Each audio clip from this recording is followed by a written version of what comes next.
मेरे मौसा जी 50 साल की उम्र में भी बहुत ताकतवर थे।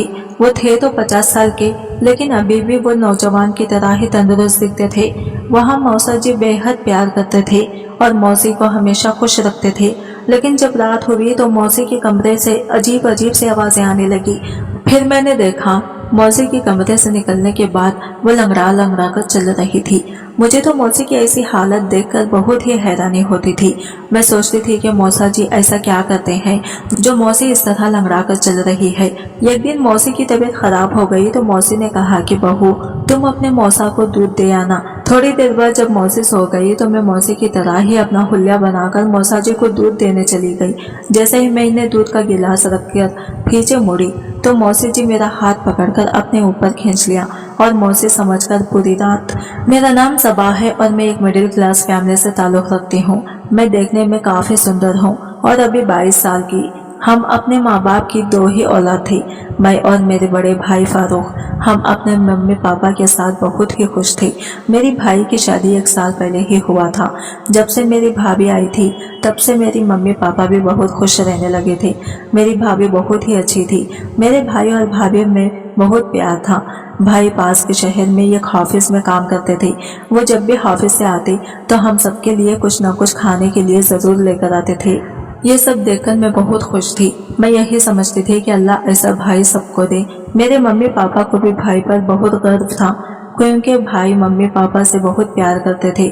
मेरी ग्रेजुएशन की पढ़ाई पूरी हो गई थी तो मेरे मम्मी पापा मेरी शादी के लिए रिश्ते तलाश करना शुरू कर दिए।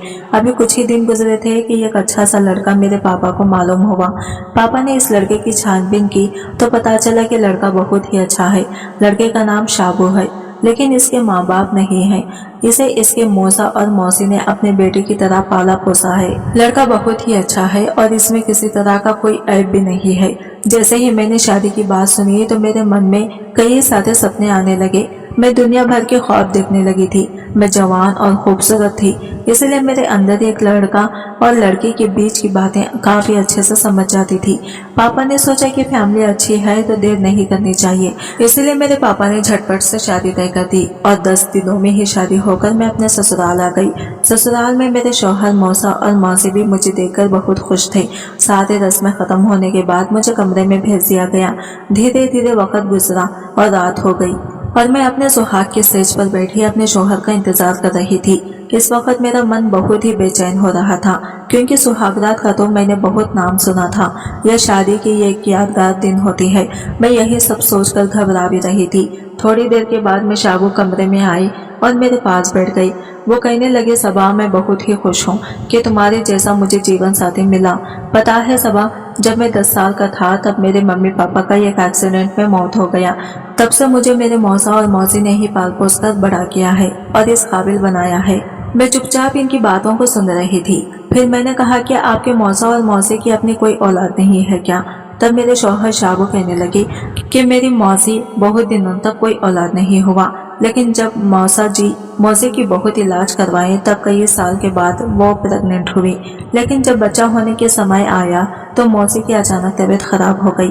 मौसा जी फौरन मौसी को डॉक्टर के पास लेकर गए तो मौसी को देखने के बाद डॉक्टर ने कहा कि दोनों में से किसी को एक को ही बचाया जा सकता है। इस वक्त मौसा जी को कुछ समझ नहीं आया तो उन्होंने कह दिया कि मौसी को किसी तरह बचा ले। मौसा जी की जान तो बच गई, लेकिन डॉक्टर ने कह दिया कि वो अब कभी मां नहीं बन सकती। इस सदमे से मेरे मौसा जी और मौसी काफी दिनों तक नहीं निकल पाई। इसी के कुछ दिन बाद मेरी मम्मी पापा का एक एक्सीडेंट में मौत हो गई। तब से वो मुझे अपने बेटे की तरह ही प्यार दिया। मैं जितना भी कर लूं, लेकिन मैं अपने मौसा मौसी का एहसान कभी नहीं भूल सकता। इतना कहते कहते मेरे शौहर शाबू की आंखों में आंसू आ गए। फिर मैंने कहा कि आप इतना परेशान मत हुए, मैं भी इनका बहुत ही अच्छे से ख्याल रखूंगी। इस वक्त उनके इस बातों से ज्यादा मुझे अपने जज्बात का ख्याल आ रहा था। मैंने अपने शौहर का हाथ पकड़ा और फिर कहा कि अब इन्हीं सब बातों में रात गुजरना है क्या? आज हमारी शादी की पहली रात है। इतना कहते ही वो मुझे अपने बाहों में भर लिए और फिर मैं भी तो इसी पल का इंतजार कर रही थी। जैसे थोड़ी देर हुई कि शाबू थक कर मुझसे दूर हो गई। वो 5 मिनट भी ठीक से नहीं टिक पाई। ये सब देखकर मैं अंदर ही अंदर जलने लगी। मैंने कितने सपने देखे थे और कितने अरमान सजाए हुए थे, लेकिन मेरे इन सब सपने और अरमानों पर पानी भर गया था। शाबू मुझे सुकून नहीं दे पाई। जो एक बीवी को अपने शौहर से चाहिए होता है। शाबू फौरन ही गहरी नींद में चले गई, लेकिन मैं एक प्यासी मछली की तरह बिस्तर पर करवटें बदलती रही। इस कश्मकश में कब सुबह हो गई पता ही नहीं चला। मैं सुबह ही उठकर फ्रेश होने के लिए चली गई। जब वापस आई तो मौसा जी सहन में ही कसरत कर रहे थे। ये देखकर मैं हैरान थी कि मौसी जी 50 साल के होने के बावजूद एक जवान मर्द की तरह लग रहे थे। फिर मैं किचन में चली गई और चाय बनाने लगी। थोड़ी ही देर में चाय बनाकर मौसा को देने चली गई। मौसा जी कहने लगे, अरे बहू, तुम्हारी मौसी कहाँ है? वो कहीं नजर नहीं आ रही। मैंने कहा, जी वो अंदर ही है और कुछ काम कर रही है। मैं अब गौर करने लगी थी कि मौसी जहाँ कहीं भी होती थी मौसा जी वहीं पहुँच जाते थे और मौसी के साथ अजीब से हरकतें करने लगते थे। मौसी कहते, अब तो शर्म करो, घर में नई बहू आ गई है, अगर वो ये सब देखेगी तो क्या सोचेगी? मौसी जी कहने लगे कि क्या सोचेगी, हर शौहर अपनी बीवी के साथ ये सब करता है, शाबू भी ये सब करता होगा। मौसा मौसी की ऐसी बातें सुनकर मुझे बहुत ही शर्म महसूस हो रही थी। मैं सोचने लगी कि काश शाबू भी ऐसा होता। ऐसे ही 10 दिन गुजर गए और फिर एक रात जब मैं बाथरूम में जाने लगी तो मौसी जी के कमरे से मौसी की अजीब अजीब सी आवाजें सुनाई देने लगी। ऐसी आवाज सुनकर मैं अपने जज्बातों पर काबू नहीं कर पाई और इनके कमरे की खिड़की के पास जाकर देखने लगी। तभी हल्की सी रोशनी में मैं ऐसा कुछ देखा जिससे मुझे अपने जज्बातों पर काबू कर पाना मुश्किल होने लगा था। मैं किस तरह वहां से अपने जज्बातों पर काबू पाते हुए अपने कमरे में चली गई और मैं भी शाबू को उकसाने लगी, लेकिन वो इतना गहरी नींद में थे कि इसे कुछ फर्क ही नहीं पड़ा। इस तरह मैं बिस्तर पर करवटें बदलते बदलते सो गई। जब सुबह हुई तो मेरे शौहर अपनी ड्यूटी के लिए जाने लगे। इनकी छुट्टी अब खत्म हो गई थी। दरअसल मेरे शौहर शाबू शहर में ही रहकर अपनी नौकरी करते थे। वो हर महीने के आखिरी में ही आता था। मैं किचन में जाकर इसके लिए नाश्ता बनाए और थोड़ी देर के बाद वो नाश्ता करके अपने काम पर चले गए। मैं यूं ही अपना उदास सा चेहरा लेकर अपने कमरे में चली गई, लेकिन मुझे ये रात वाला वो मंजर मेरे दिमाग में ही घूमने लगा था।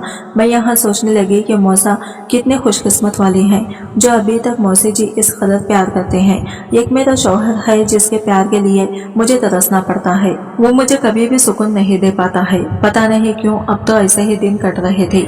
मौसी जब भी सुबह उठती तो इनके मुंह से बस यही निकलता कि कम ये मेरी जान छोड़ेगा। मैं तो इससे तंग आ गई हूँ। पूरा दिन खेत के काम करता है, फिर भी रात को मुझे नहीं छोड़ता। पता नहीं कब ये थकते भी हैं या नहीं। वो हमेशा ही अपनी कमर को पकड़कर कहती रहती कि ये कमर का दर्द कब ठीक होगा।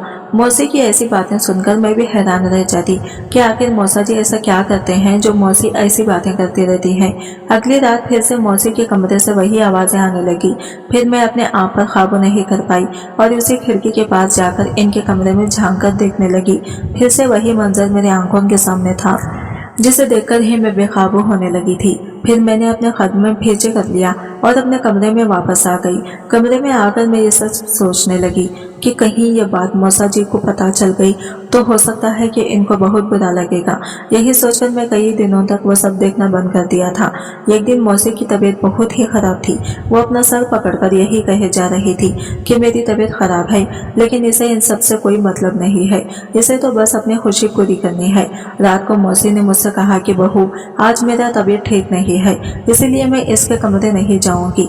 तुम्हारे मौसा का इलायची वाला दूध पीने की आदत है, आज तुम ही दूध दे आना। इतना सुनना था कि वो वाला मंजर मेरी आंखों के सामने घूमने लगा था। मौसी दूसरे कमरे में जाकर सो गई और मैं दूध का गिलास लेकर मैं मौसा जी के कमरे में जाने लगी। इस वक्त मौसा जी के कमरे में हल्की रोशनी वाली लाइट जल रही थी। जब मैं दरवाजे पर पहुंची तो मेरे मन कई तरह के ख्याल आने लगे। मैं अपना दुपट्टा सर पर रखकर घूंघट की तरह आगे गिरा लिया, क्योंकि मौसी भी ऐसे ही घूंघट डाले रहती थी। इस वक्त मैं बिल्कुल ही मौसी की तरह अपना हुलिया बना लिया और कमरे के अंदर चली गई। अंदर का नजारा बड़ा ही खौफनाक था। मैं दूध का गिलास रखकर जैसे ही वापस आने लगी तो मौसा जी ने मेरा हाथ पकड़ लिया और अपने ऊपर खींच लिया। मैं झट से अपना मुंह ढक लिया ताकि इन्हें नजर न आए कि मैं हूँ। फिर वो मेरे साथ वैसे हरकतें करने लगे जैसे मौसी के साथ किया करते थे। फिर मैं भी अपने जज्बातों पर काबू ना कर सकी और वो सब होने लगा। फिर जब वहाँ थक कर सो गई तो मैं उठकर अपने कमरे में चली गई। मैं आज बहुत खुश थी और यही सोच रही थी कि मौसी की हालत ऐसा क्यों रहता है। इसका अंदाजा मुझे आज लग चुका था। मैं अपने बिस्तर पर लेट गई और कब मैं गहरी नींद के आगोश में चली गई मुझे पता ही नहीं चला। जब सुबह मेरी आंख खुली तो मैं बहुत ही अच्छा महसूस कर रही थी। रात वाला खुशी का तो मुझे ठिकाना ही नहीं था। मैं फ्रेश होने के लिए चली गई। थोड़ी देर में मैं बाहर आई तो मैंने देखा कि मौसा को अभी भी तेज बुखार है।